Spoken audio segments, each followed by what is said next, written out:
lahan KTM dan PTB secara sepihak oleh warga. Setelah kami telusuri, ternyata alas hak yang dimiliki warga ini bisa dikatakan tidak ada, sedangkan pihak transmigrasi mempunyai bukti kepemilikan sertifikat. Sebelumnya kami sudah menyurati yang bersangkutan, sudah 10 kali menyurati untuk menggunakan lahan. Nah, sekarang kegiatan kita untuk memasang tanda batas sesuai dengan sertifikat yang ditetapkan oleh BPN. Kemudian langkah selanjutnya mungkin kita setelah ini mungkin kita akan melaksanakan langkah persiapan. Saat ini mungkin kita baru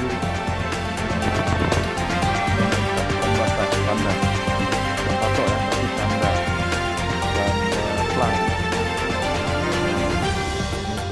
tambah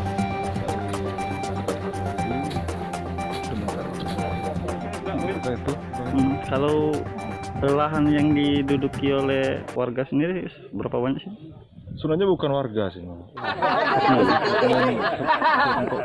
Lebih tinggi meter itu yang mengklaim satu orang. Oh, satu orang. 120 meter. Atas nama siapa, Pak? Atas nama laporan Pak Marzuki, Pak ya, Pak Marzuki. Nah, itu kita fokus dulu ke KTM, Oh, nanti KTM. baru ke PTB. Oh. Kalau yang KTM Pak Marzuki, warga sini juga. Nah, berapa luas? Kalau KTM itu sendiri, Enggak, yang yang diklaim oleh Pak Marzuki. satu KTM ini. Satu KTM, seareal KTM. Oh, punya dia katanya. Iya. Sekitar berapa itu ya? Ya KTM itu kan 125 hektar. Minimal dia ngeklaimnya 125 hektar. 125 hektar. Kan logika tidak ada seperti itu.